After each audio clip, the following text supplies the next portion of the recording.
로마서 12장 2절에서 5절 말씀 제가 봉독해 드리겠습니다. 너희는 이 세대를 본받지 말고 오직 마음을 새롭게 함으로 변화를 받아 하나님의 선하시고 기뻐하시고 온전하신 뜻이 무엇인지 분별하도록 하라. 내게 주신 은혜로 말미암아 너희 각 사람에게 말하노니 마땅히 생각할 그 이상의 생각을 품지 말고 오직 하나님께서 각 사람에게 나누어 주신 믿음의 분량대로 지혜롭게 생각하라.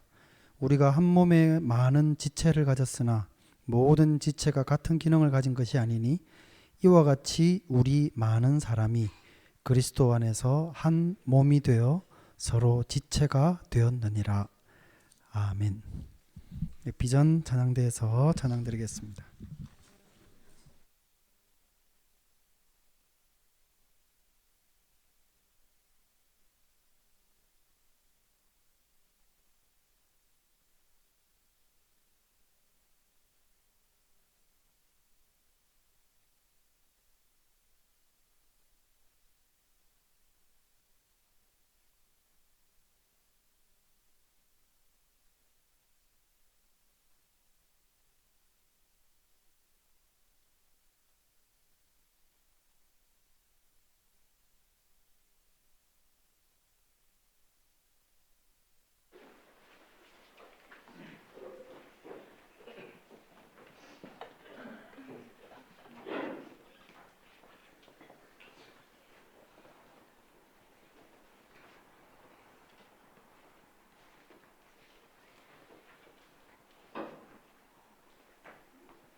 준비해 주셨는데 김턴턴 집사님은 내일 또 귀국을 하십니다.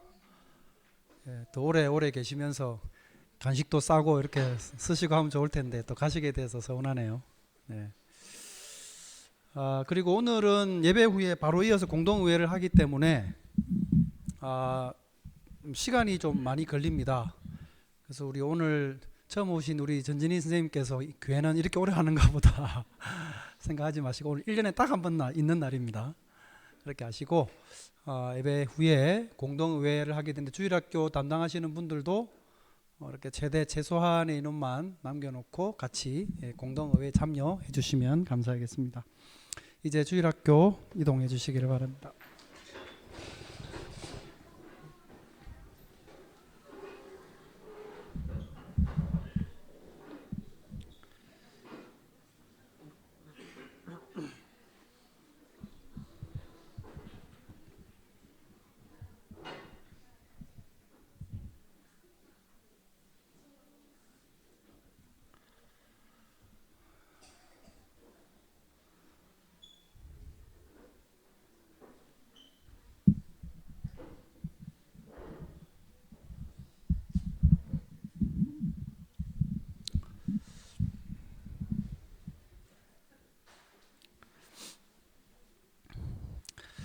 너희는 이 세대를 본받지 마라.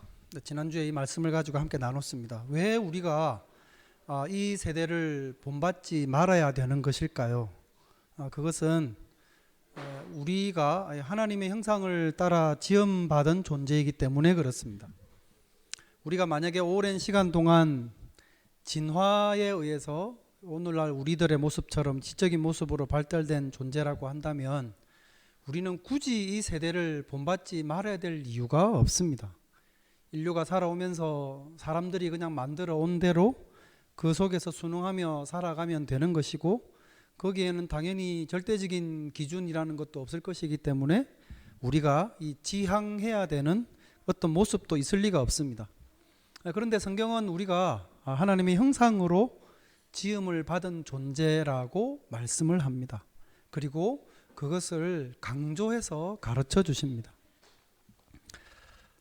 고대 세계에서 이 책이라고 하는 것은 뭔가를 우리가 이 기록하기도 쉽지 않는 이 파피루스라든지 양피지, 파피루스 같은 경우는 갈대의 그 줄기를 이렇게 얇게 여며 가지고 그렇게 종이처럼 만든 거고요. 뭐 양피지는 말 그대로 양가죽에다가 잘 가공을 해서 그렇게 쓸 수 있도록 하는 방식으로 기록을 남겼습니다. 그러다 보니까 거기에 쓰는 글씨는 거칠 수밖에 없죠.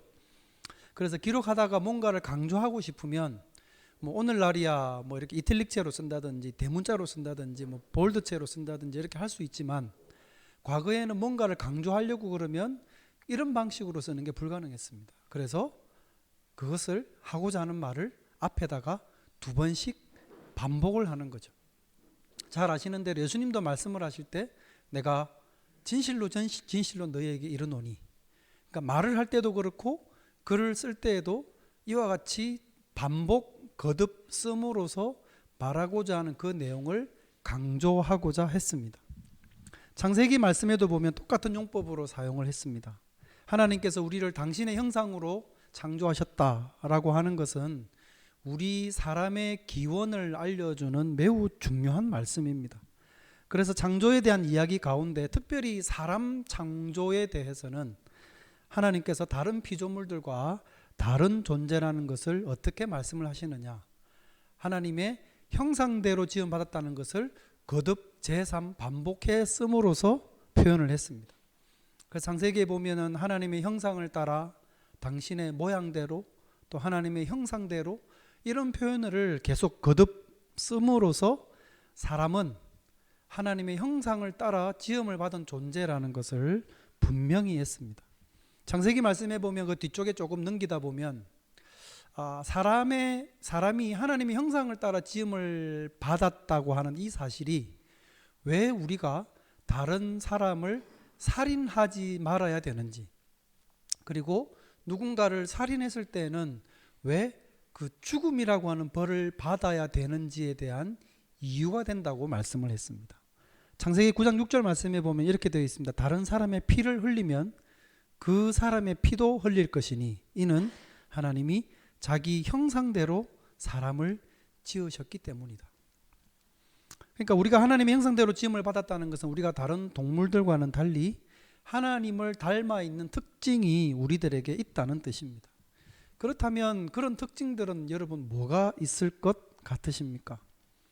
뭐 많이들 이야기하죠. 동물에 비해서 훨씬 탁월한 지적인 능력도 있고, 문자를 쓰는 존재이기도 하고, 탐구하고 예측하는 능력도 있고, 또 어떤 본능보다는 이성으로 뭔가를 판단하고 행동하고 하는 것 등등의 많은 이야기들을 우리가 할 수 있지만, 뭐 그런 이야기를 다 할 수는 없겠고, 저는 특별히 하나님의 형상으로 지음받은 우리 사람의 특징에 대한 2가지를 짚어보고 싶습니다.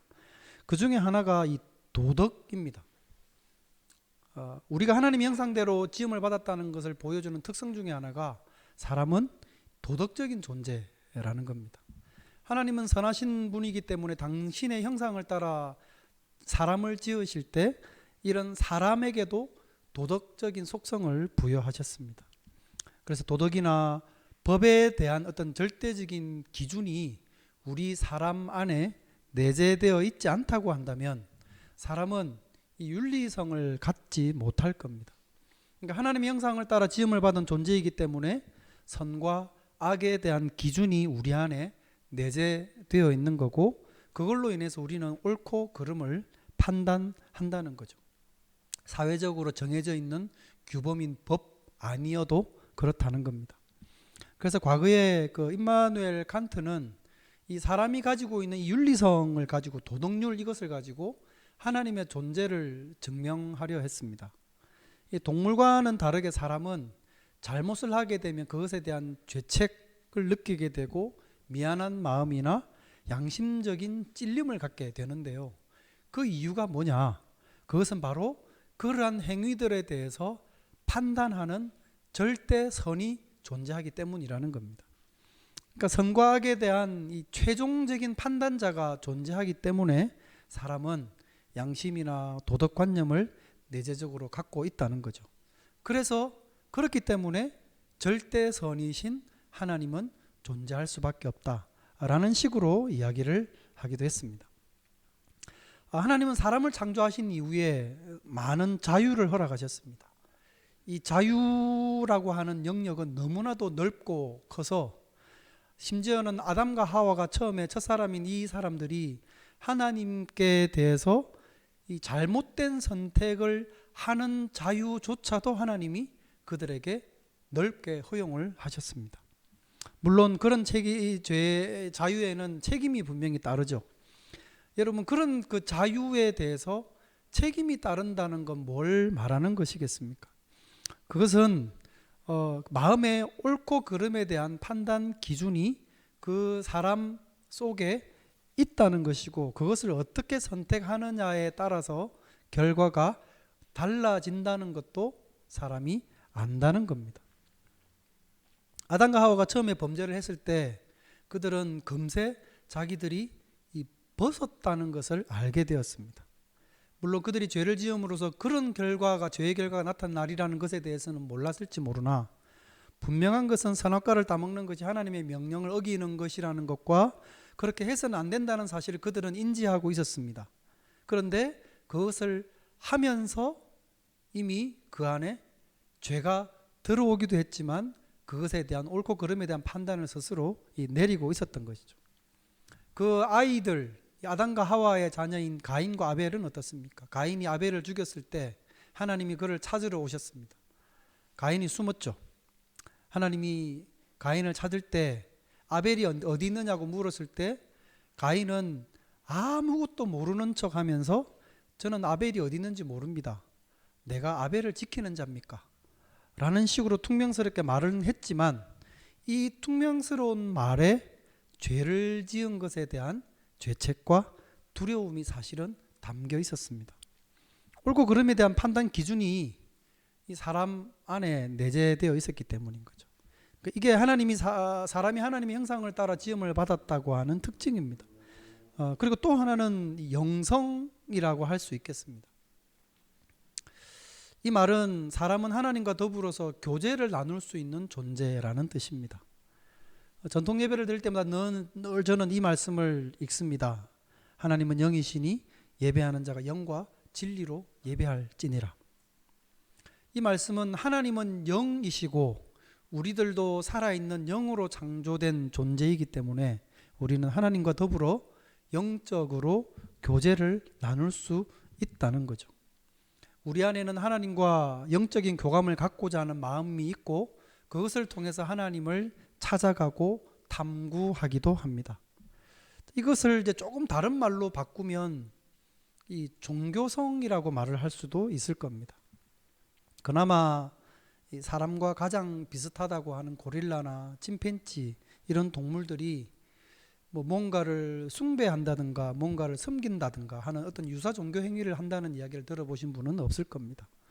이런 영성은 사람만이 가지고 있는 특징입니다. 물론 이 역사적으로 보면 이러한 사람이 가지고 있는 종교성이 하나님을 찾아가는 데 있어서 양날의 검이 되기도 했습니다.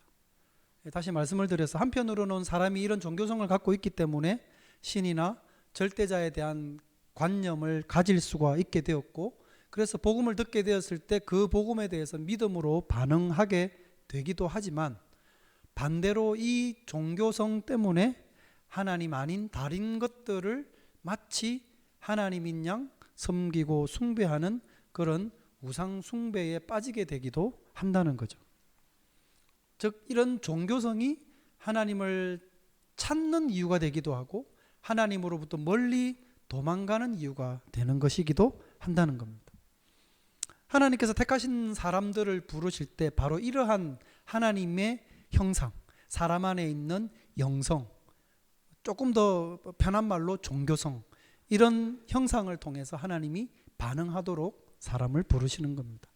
그렇기 때문에 오늘 본문 말씀은 이 하나님의 형상으로 지음을 받은 우리라고 하는 이 존재는 세상으로부터 거기에 영향을 받아서 거기에 속한 생각을 갖고 살아서는 안 된다고 가르치는 겁니다.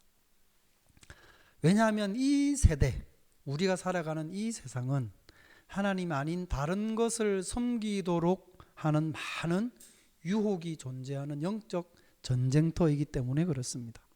지난주에도 읽어드린 고린도서 4장 4절의 말씀처럼 이 세상에 있는 많은 신들이 하나님을 믿지 않는 자들의 마음을 혼미케 하는 것들로 가득 차 있다고 그랬습니다. 그렇기 때문에 우리가 우리의 마음을 새롭게 하기 위해서는 절대로 이 세대를 쫓아서 살아가는 것이 아니라 하나님의 계시가 담겨져 있는 하나님의 말씀을 듣고 그분의 말씀 안에서 우리가 새롭게 되어져 가야 하는 것이죠.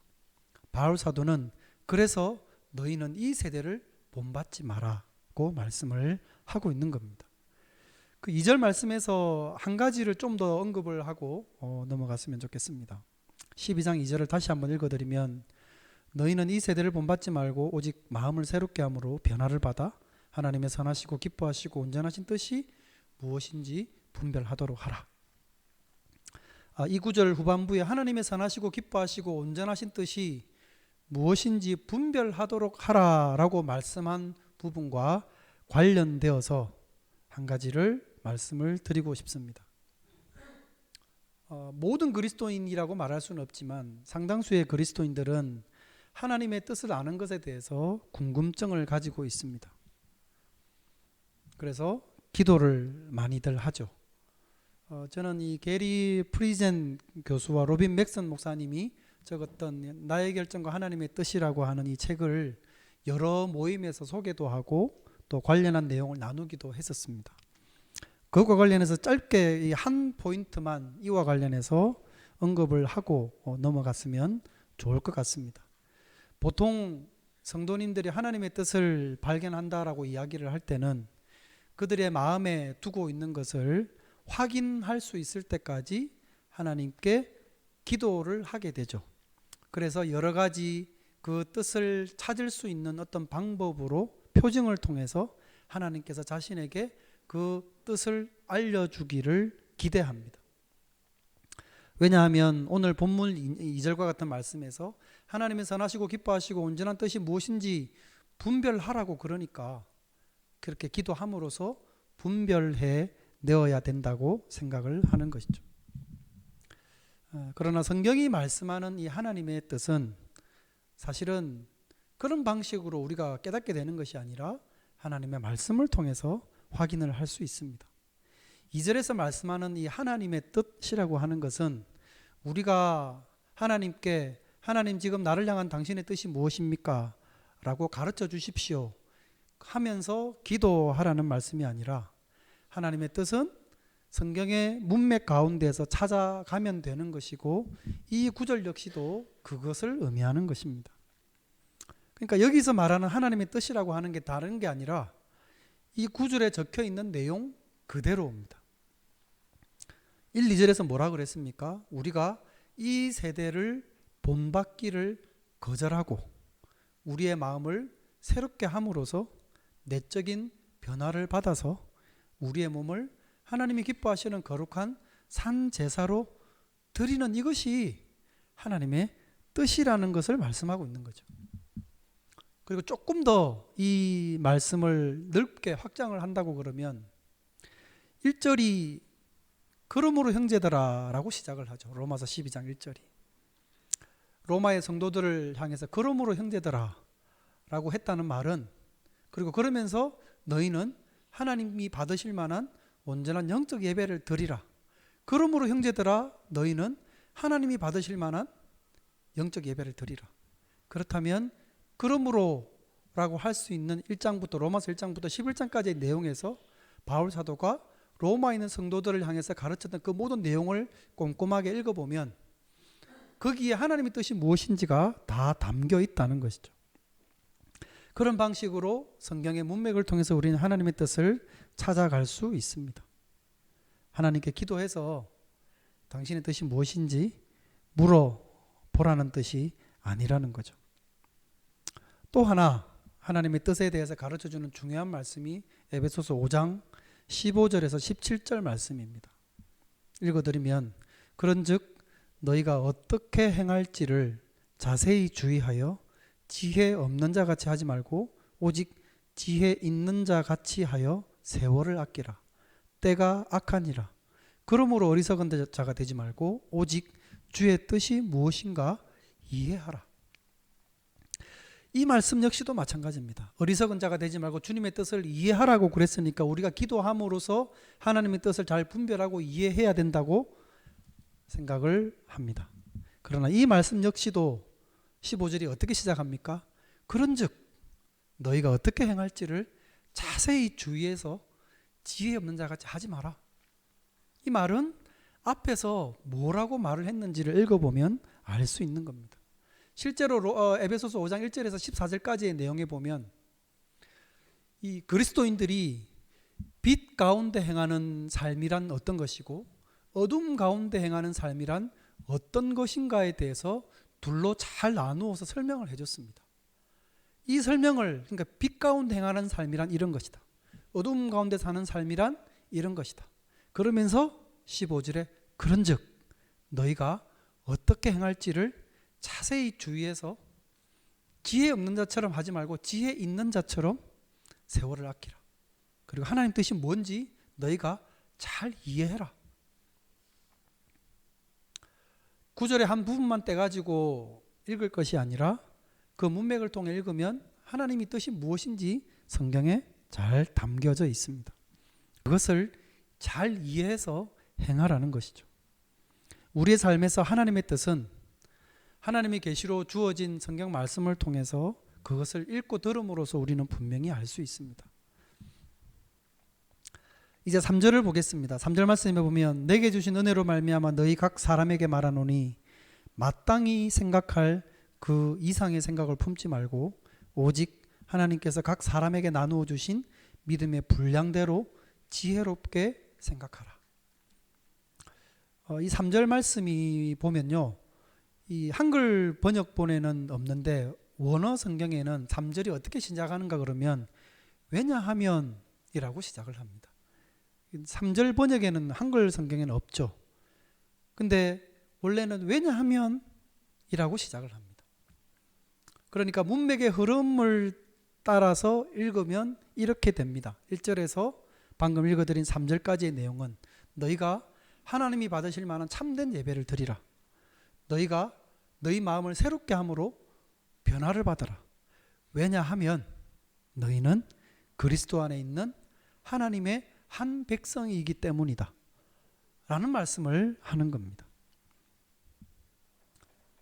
그러면서 3절에 이어서 너희 각 사람에게 말하노니 마땅히 생각할 그 이상의 생각을 품지 마라. 이 호소는 이 그리스도인의 삶에서 우리 성도가 얼마나 스스로 분별력이 있고 훈련되어져 있어야 되는가를 잘 가르쳐주는 말씀입니다. 성도가 훈련되어 있지 않으면 자기 신앙에 대해서 냉정하고도 바르게 판단을 하지 못합니다. 마땅히 생각할 그 이상의 생각을 품지 마라. 이 말씀은 성도가 자기 스스로에 대해서 실제 자기가 갖고 있는 신앙보다 훨씬 더 영적으로 성숙하고 훌륭한 신앙을 갖고 있다고 생각하지 말라는 거죠. 물론 우리가 신앙생활을 하면서 늘 자기의 부족한 모습만 바라보면서 나의 신앙은 이것밖에 안 돼, 나는 진짜 구원을 받을 수 있을까? 라는 생각을 하는 것도 문제입니다. 왜냐하면 하나님께서 자격 없는 사람들에게 구원의 은총을 선물로 주신 이 구원의 가치를 자기 모습을 바라보면서 그 가치를 떨어뜨리는 일이 되기 때문에 그렇습니다. 그것도 문제지만 3절의 말씀은 그 반대의 내용을 성도들에게 경계하고 있습니다. 자신이 가진 실제 믿음은 그렇지 않은데 스스로는 매우 훌륭한 믿음을 갖고 있다고 생각을 하는 경우입니다. 자신은 이미 성숙해 있고 모든 면에 있어서 다른 사람을 가르칠 만큼 우뚝 서 있고 견고한 상태에 있다고 생각을 하는 사람이 있다는 거죠. 그런 사람은 더 심각한 문제라는 이야기를 하는 겁니다. 성경에 보면 그 대표적인 예가 바울 사도가 고린도에 있는 성도들에게 편지를 썼던 그 내용에 보면 정확하게 이런 사람들에 대한 경계의 말씀을 하고 있습니다. 고린도는 여러분 잘 아시는 대로 무역이 활발한, 해상 무역이 활발한 도시였습니다. 그러다 보니 많은 사람들이 오가는 곳이었고 많은 뱃사람들이 오가는 곳이었기 때문에 음란과 퇴폐 문화가 잘 발달했습니다. 게다가 외지인이 많은 만큼 우상도 많이 들어와 있는 그런 도시였습니다. 그런 도시에서 바울 사도의 복음 전도를 통해서 복음을 듣게 되었습니다. 오랜 시간 함께 있지 못하고 바울이 떠났습니다. 그리고 그들이 갖고 있는 이 기독교 신앙에, 그리스도의 신앙에 그들 주변에 있는 많은 이교도적인 그런 모습들을 그들의 신앙에 원치 않게 접목시켜서 혼합된 신앙의 모습을 보이는 면면이 많았습니다. 그래서 그 고린도 성도들은 지나치게도 영적인 은사를 강조하기도 했고 그런 것을 행하는 사람은 곧 영적으로 성숙한 사람인 양, 그런 은사를 갖고 있지 않는 사람에 대해서는 아직 영적으로 어린 사람처럼 취급하는 그런 분위기들이 팽배했습니다. 그걸 가지고 자랑하고 스스로 영적으로 깊다고 주장하는 사람들에 대해서 바울 사도가 고린도전서에서 일부 편지를 썼던 거죠. 1장 26절에서 29절 말씀에 보면 이렇습니다. 형제들아 너희를 부르심을 보라.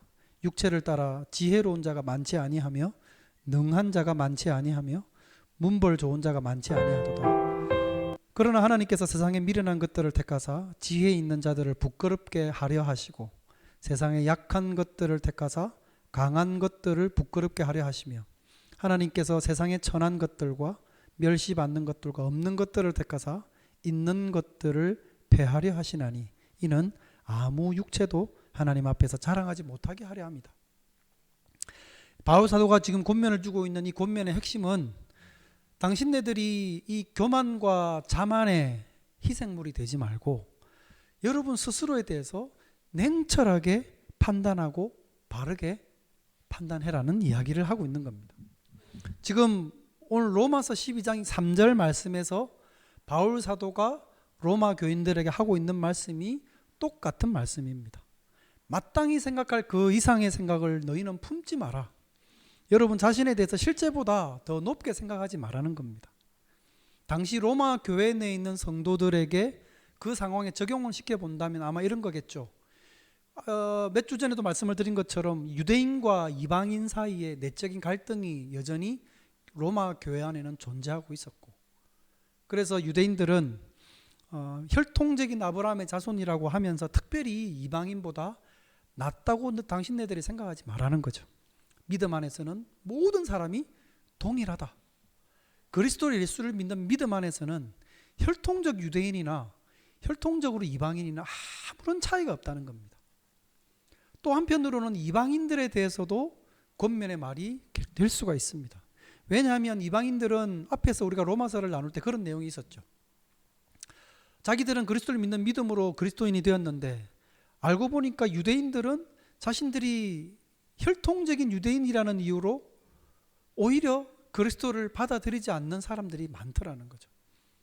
그러니까 당신네들이 믿음을, 그러니까 이방인들을 향해서 당신네들이 믿음으로 그리스도 안에 들어왔다고 해서 아직 믿음을 갖지 않는 저 유대인들에 대해서 가소롭게 여기고 또 교만한 사람들이라고 칭하면서 무시하지 말라는 거죠.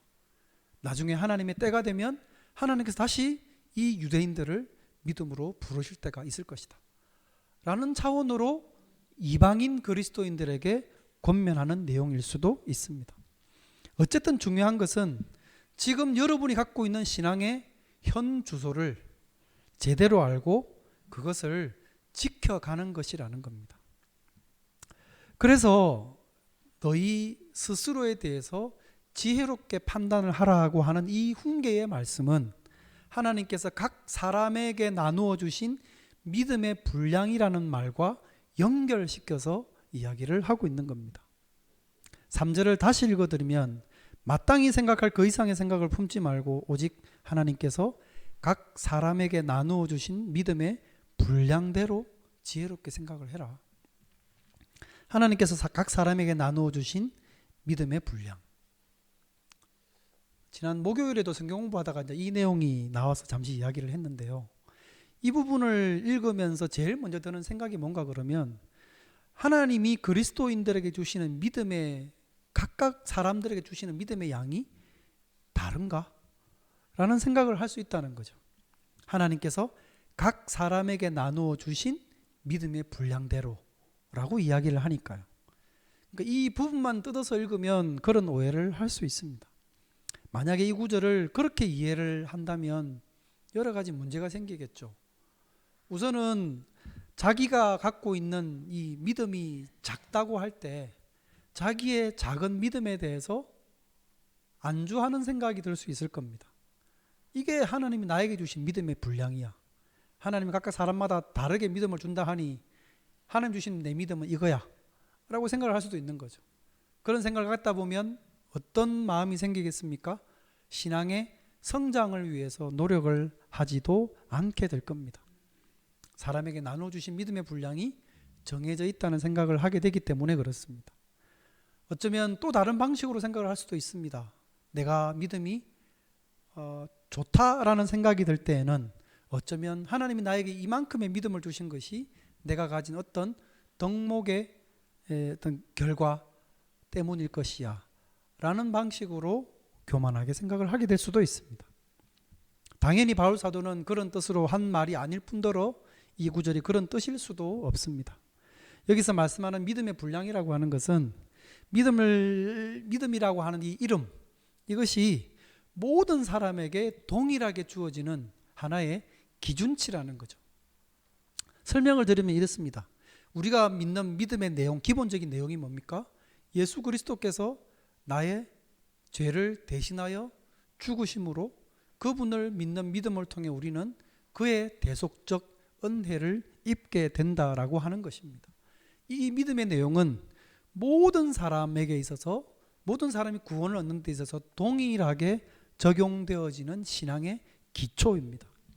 그러니까 이 믿음의 기초에 의해서만 우리 자신을 제대로 평가할 수 있어야 된다는 거죠. 믿음을 주신 분이 하나님이시고 그 믿음을 하나님은 선물로 주신 것이고, 그리고 이 믿음은 나 자신이 갖고 있는 어떤 덕목의 결과가 아니라는 것을 우리가 바르게 인식을 할 때에만 우리는 우리 스스로의 신앙에 대해서 냉철하고 제대로 평가할 수 있습니다. 그래서 바울 사도는 이 믿음의 분량이라고 하는 이 표현을 자신에 대해서 불필요하게 높게 판단하지 말라고 하는 말씀과 연결을 시켜서 가르쳐주고 있는 겁니다. 물론 교회를 보면 믿음이 좋은 분들도 있고 성장하고 있는 분들, 믿음이 안 좋은 분들도 물론 있죠.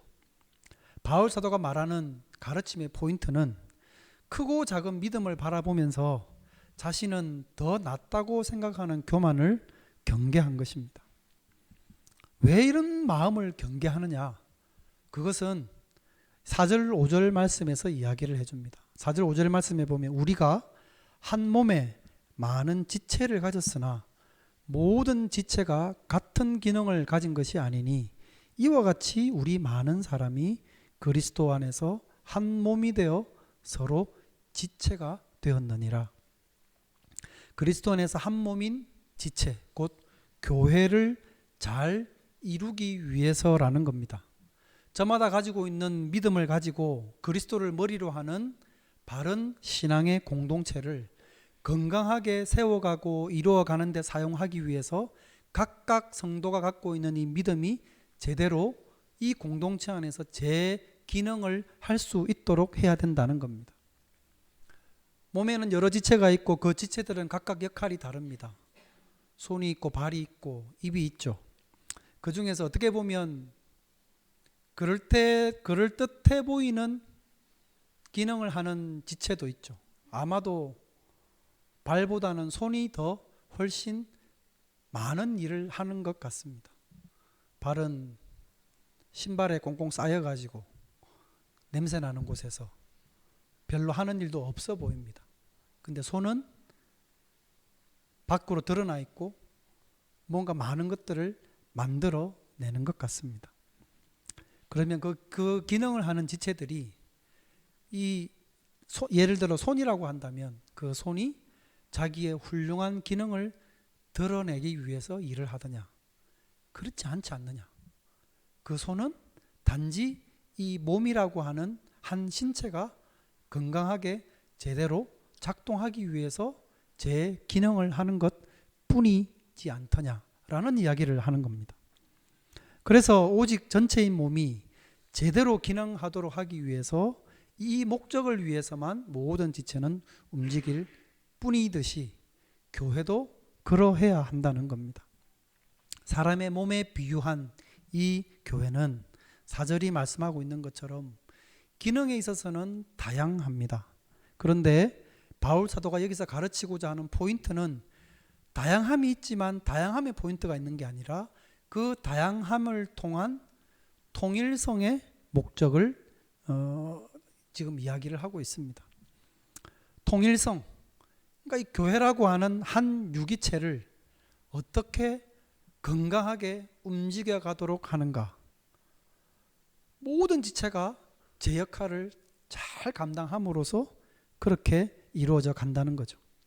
몸의 지체들이 갖고 있는 다양한 기능들이 몸의 통일성을 해치는 게 아니라 오히려 더 유기적으로 움직이도록 하기 위해서 이런 기능을 하는 것, 그것이 바로 교회다.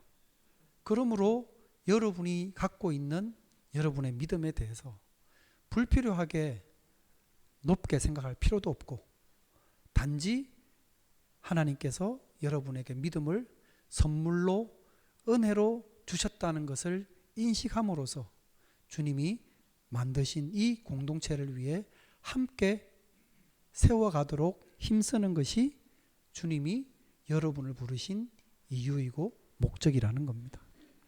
우리 예수비전교회도 그런 교회가 되기를 바랍니다. 우리의 은사와 우리의 섬김이 하나님의 교회를 더 교회되게 하는데 사용되어지는 건강한 주님의 몸으로서의 교회가 되도록 힘쓰는 그런 우리 교회가 되어지기를 주님의 이름으로 축원드립니다. 같이 기도하겠습니다. 걸어가신 하나님 아버지, 은혜를 감사합니다. 하나님께서 은혜의 선물로 우리에게 예수 그리스도를 믿는 믿음을 주시고, 그 믿음 안에서 하나님의 교회를 이루며 이 주님을 머리로 하는 유기체인 교회가 건강하고 온전하게 움직여 가기 위해서 우리가 갖고 있는 믿음과 은사들을 잘 활용하고 사용하며, 그래서 더욱 주님의 교회를 교회되게 만드는 그런 우리가 되게 하여 주시옵소서. 예수님의 이름으로 기도드립니다. 아멘. 헌금 시간인데 오늘은 특별히 전주희 집사님께서